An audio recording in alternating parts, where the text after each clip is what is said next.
ناظرین فواد چودھری صاحب ہمارے ساتھ موجود ہیں۔ فواد صاحب، یہ کل جو مذاکرات کا راؤنڈ ہوا ناکام ہو گئے؟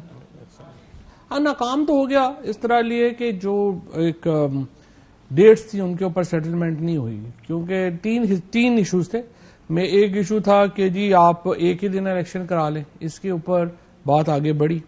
دوسرا ایشو یہ تھا کہ اگر آپ نے آگے جانا ہے تو پھر کانسٹیٹیوشنل امینڈمنٹ کرنی پڑے گی، کیونکہ صوبوں کے الیکشن 90 دنوں سے آگے نہیں جا سکتے، اس کے اوپر بھی بات آگے بڑھی۔ لیکن جس پہ بات آگے نہیں بڑھی وہ یہ تھی کہ اگر آگے کرنے ہیں تو کس ڈیٹ پہ کرنا ہے۔ ہمارا موقف تھا کہ 14 مئی جو ہے اس سے پہلے ریزولوشن ہونی چاہیے۔ وہ حکومت نے کچھ فلیکسیبلٹی تو دکھائی کہ اگست سے پیچھے آنے کو، لیکن وہ اتنی نہیں تھی جتنی کہ جس پہ ہم آ جاتے۔ کتنی تھی؟ مطلب ان کا تھا کہ بجٹ وغیرہ کر لیں اور ٹریڈ پالیسی دے دیں، بجٹ کر لیں، اس کے بعد ہم اس کو کر سکیں گے، جو تقریباً اسی میں ہی چلا جاتی بات۔ کیونکہ کل جب خبر آنی شروع ہوئی 2 پریس کانفرنسز ہوئی، ایک شاہ محمود قریشی صاحب کی تھی، مجھے تو سمجھ نہیں آ رہی تھی شاہ صاحب کیا کہنے کی کوشش کر رہے ہیں۔ وہ بہت انہوں نے پہلا جملہ انہوں نے مذاکرہ ختم ہو گیا، ناکام ہو گئے، ہم اگری نہیں کر پائے۔ ایک آبجیکٹو تھا نا، سب سے پہلا آبجیکٹو الیکشن کرانے کا پنجاب میں۔ ڈار صاحب نے کہا کہ ایک دن کرانے پر اتفاق ہو گیا۔ وہ کیا مطلب تھا کہ اب جو بھی ہوں گے آگے جا کے ایک دن بھی ہوں گے ایک ہی دن؟ نہیں، وہ تو سبجیکٹ ٹو دیٹ ہے نا کہ اگر وہ 14 تاریخ کو اسمبلیاں توڑتے ہیں۔ دیکھیے نا، پرابلم پاکستان میں اس وقت یہ ہے کہ ہم ایک آئین میں ہیں۔ آئین جو ہے ہمارے میں، سوڈان میں، افغانستان میں کیا فرق ہے؟ پاکستان ایک آئین کے تحت گورن ہو رہا ہے۔ اب اگر آپ آئین کو اٹھا کے ردی کی ٹوکری میں پھینک دیتے ہیں پھر ظاہر ہے کہ اپنی مرضی ہے۔ اب یہ اتفاق رائے سپریم کورٹ نے کیا کہا؟ سپریم کورٹ نے کہا دیکھیں ہم تو آئین سے باہر نہیں جا سکتے، ہماری تو مجبوری ہے کہ الیکشن 90 دنوں میں ہونا ہے، لیکن ہم سجیسٹ یہ کرتے ہیں کہ پولیٹیکل پارٹیز آپس میں ڈائیلاگ کر لیں۔ پارلیمان کے پاس اختیارات زیادہ ہیں، وہ آئین میں ترمیم بھی کر سکتے ہیں۔ اب پارلیمان جو ہے پاکستان میں، نہ سپریم کورٹ سپریم ہے نہ پارلیمنٹ سپریم ہے، پاکستان کا آئین سپریم ہے۔ لیکن پارلیمنٹ سپریم ہو جاتی ہے جب پارلیمنٹ میں 228 لوگ، قومی اسمبلی میں، اور 68 لوگ یا 67 لوگ جو ہے سینٹ میں اکٹھے ہو جاتے ہیں۔ جب یہ اکٹھے ہو جائیں گے تو 2/3 میجورٹی بن جائے گی، اور 2/3 میجورٹی آئین تبدیل کر سکتی ہے، پھر سپریم پارلیمنٹ ہو جاتی ہے۔ انہوں نے سجیشن یہ دی سپریم کورٹ نے کہ اگر آپ اس کو ایک آئینی ترمیم لانا چاہیں اور اس طرف جانا چاہیں تو آپ کی آپشنز ہیں، ہمارے پاس آپشنز نہیں ہیں۔ تو سپریم کورٹ نے تو ظاہر ہے کہ الیکشن کروانے ہیں اپنی مدت کے اوپر۔ اب یہ تو باقی تو ظاہر ہے کہ پی ڈی ایم میں جو پارٹیز بیٹھی ہوئی ہیں یہ انہوں نے سوچنا ہے کہ انہوں نے سوچ لیا نہ، انکار ہے نا، اب تو بنیادی طور پہ دیکھا جائے تو انکار ہے کہ الیکشن تو تھوڑی ڈیٹ کے مطابق تو نہیں ہوتا۔ نہیں، جو بیٹھے ہوئے تھے اندر ان میں اتنا انکار نہیں تھا جس شدت سے آپ کہہ رہے ہیں۔ ادھر کتنا انکار تھا؟ اس شدت کا نہیں تھا جس طرح آپ کہہ رہے ہیں، لیکن کیا لیٹس سی کوئی اور یہ اوپننگ چھوڑی گئی ہے کہ مزید بیٹھیں گے بات کریں گے؟ اوپننگ چھوڑی ہے انہوں نے، کیونکہ ان کے تقریباً 10-12 لوگ ہیں، انہوں نے ظاہر آپس میں صلاح مشورہ کرنا ہے۔ لیکن what Khawaja Asif and others are doing outside, دیکھو خواجہ آصف صاحب کو آپ پاکستانی سیاسی نظام کو آپ جانتے ہیں، اللہ صاحب نے پارٹی چھوڑ دی ہے، یہاں پر باہر نکل کے کوئی اس طرح مخالفت نہیں کر سکتا جس طرح مخالفت کی جا رہی ہے۔ کل شاہ محمود قریشی صاحب نے یہ بات رکھی اسحاق ڈار صاحب کے سامنے، اور دیکھیں مجھے یہ لگتا یہی ہے، خواجہ آصف صاحب جو ہیں یہ تو ان کی پی ایم ایل این کی اندرونی سیاست ہے جو آپ کو ان بیانوں میں نظر آتی ہے۔ ظاہر ہے وہ اسحاق ڈار کو، سعد رفیق کو، اعظم تارڑ کو ڈسکریڈٹ کر رہے ہیں نا اپنی سٹیٹمنٹس کے ساتھ، کیونکہ یہ تو نہیں ہو سکتا کہ یہ جو اسحاق ڈار یا سعد رفیق یا اعظم نذیر تارڑ جو بیٹھے ہیں ان مذاکرات میں، وہ نواز شریف اور شہباز شریف کی مرضی کے بغیر تو نہیں بیٹھے ہوں گے، ظاہر ہے۔ لیکن اتنی پسلی کسی پولیٹیکل پارٹی میں نہیں ہے، ورکر میں نہیں ہے، چاہے وہ کتنا ہی تگڑا وزیر کیوں نہ ہو۔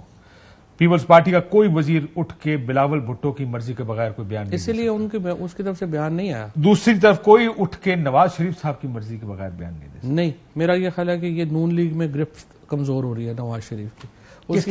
اگر ایک ہی کمزور ہوگی تو مضبوط کس کی ہو رہی ہے؟ نہیں، اس کی وجہ میں آپ کو بتاتا ہوں نا، ابھی پہلا مرحلہ یہ ہوتا ہے اس میں سب کی کمزور ہو رہی ہوتی ہے۔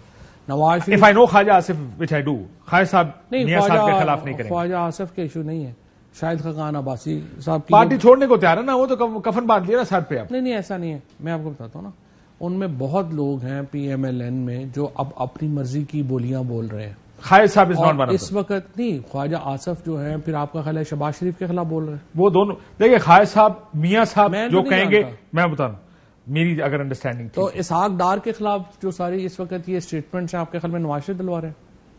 آئی وونٹ بی سرپرائز. دیکھیں میں یہ آپ کو کہہ رہا ہوں کہ خالد صاحب اگر بیان دیں گے, اسحاق ڈار کے خلاف کیوں بیان دیں گے؟ وہ شہباز شریف کے کہنے پہ نواز شریف صاحب کے خلاف بیان نہیں دیں گے, لیکن بڑے میاں صاحب کے کہنے پہ شہباز شریف کے خلاف بیان دے دیں گے. تو میرا اپنا خیال ہے, انڈرسٹینڈنگ میری اب تک ان کو دیکھ کر یہ ہے, مجھے نہیں پتا, مجھے تو ظاہر ہی is close to both, but if he has to decide Nawaz Sharif is his man. نہیں تو بالکل صحیح ہے, but so is Ishaq Dar. Khawaja Asif کو یہ بھی تو تکلیف ہو سکتی ہے نا کہ مینو کمیٹی کیوں نہیں پایا, یہ بھی تو ہوتا ہے نا. But he will not undermine Nawaz Sharif. Well, he has undermined. He has undermined Nawaz Sharif, he has undermined Shahbaz شریف. کیونکہ اسٹیٹمنٹس ان کی ہمارے خلاف تو یہ بکواس چلتی رہتی ہے نا, وہ تو ایشو نہیں ہے. امپورٹنٹ یہ ہے کہ he has targeted سعد رفیق, اسحاق ڈار. چلو اعظم تو نیا ہے, تو اسحاق ڈار اور سعد رفیق جیسے سینئر لوگوں کو انہوں نے ٹارگیٹ کیا. ہمیں ہمارے خلاف تو وہ بولتے رہے, کیا فرق پڑتا. یوسف رضا گیلانی صاحب نے بڑی دلچسپ بات اپنے وہ ایک اس کے طور پہ کہی, which I want you to translate. اس کا ترجمہ تشریح کر کے ہمیں بتائیں. میں تو سمجھ گیا ہوں کہ اس کا ترجمہ تشریح کیا, میں جاننا چاہتا ہوں کہ آپ کو وہ ترجمہ سمجھ آیا کہ نہیں. چلائیں. گیلانی صاحب نے کہا کہ الیکشن کا جو بھی نتیجہ آئے گا آپ اس پر تنقید نہیں کریں گے. سنیے انہوں نے کیا کہا. Acceptability of the election results, اور وہ ہم نے کہا ہے کہ جو بھی الیکشن جیتے گا رزلٹ مانے گا. یہ نہ ہو کہ کیاس ہو پورے ملک میں. فواد صاحب, کیاس نہیں ہونا چاہیے. ایکسیپٹیبلٹی کے دو حصے تھے.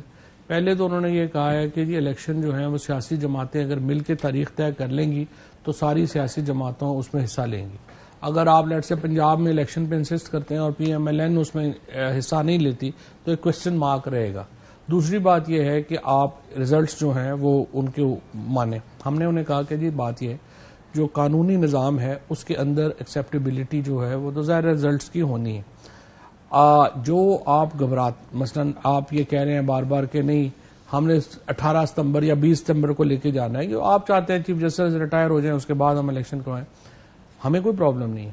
لیکن اگر آپ کا کانفیڈنس لیول یہ ہے کہ محسن نقوی آپ کے گھر کا آدمی چیف منسٹر لگا ہوا ہے, آپ کے گھر کا آدمی جو ہے وہ چیف الیکشن کمشنر لگا ہوا ہے, کوئی ایسی زیادتی ہے نہیں جو کہ پنجاب گورنمنٹ نے اور یہ یہاں پہ جو الیکشن کمیشن ہے اس کی طرف سے پی ٹی آئی کے اوپر ہوئی نہیں. وزیر اعظم آپ راجہ ریاض سے مل کے لگانا چاہتے ہیں, تو آپ ہمیں بتائیں اگر اتنی گھبراہٹ ہے اس کے بعد بھی آپ کو لگ رہا ہے کہ الیکشن کے نتائج جو ہیں وہ آپ اس کو مینج ہی کرنا چاہتے ہیں, تو آپ کیا یہاں حکومت کریں. دیکھیں میں اس کا ترجمہ کروں, میں نے کیا ترجمہ کیا تو میں سمجھ ابھی بھی صرف آخری میں بات آپ کو بتاؤں, ابھی بھی کیا ہو رہا ہے.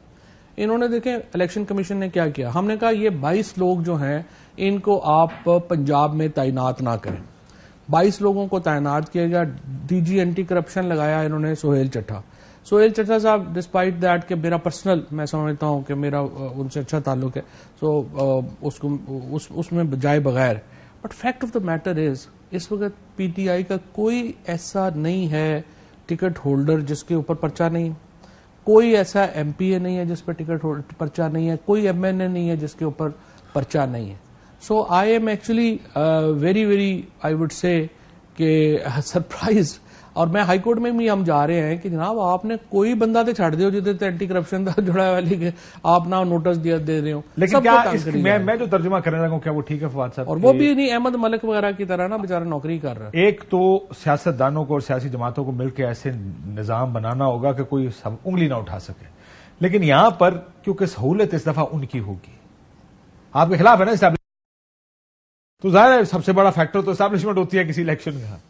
وہ یہ کہہ رہے ہیں کہ جناب جو مرضی ہو الیکشن کا نتیجہ جو مرضی آئے تو اسی کہنا کچھ نہیں. ہاں میں نے انہیں کہا کہ بات یہ ہے کہ بات ٹھیک ہے آپ کی. ہم نے بھی الیکشن لڑا ہے جامپور میں, آپ نے خود جا کے آپ محسن لغاری سے آپ خود پوچھیں کیسے الیکشن اس نے لڑا ہے اور کیا کن حالات میں الیکشن لڑا ہے. اس سے پہلے ہم نے جو پنجاب میں الیکشن لڑے جب حمزہ شہباز چیف منسٹر تھے وہ کن حالات میں جو ہیں وہ الیکشن ہوئے, کیسے ہم لڑے. اس کے بعد عمران خان کی جو سیٹیں تھیں ان کے اوپر ہم کیسے الیکشن لڑے. یہ سارے الیکشن آپ کے سامنے ہیں. مسئلہ صرف یہ ہے کہ یہ الیکشن کی ایکسیپٹیبلٹی جو ہوتی ہے نا نیشنل الیکشن کی, وہ شفاف ہی ہوں گے تو ویسے ایکسیپٹیبل ہوں گے. اور ایک دھاندلی کا ایک تھریش ہولڈ ہے, اگر وہ تھریش ہولڈ کراس ہوتا ہے وہ ویسے ہی قوم جو ہے کھڑی ہو جاتی ہے.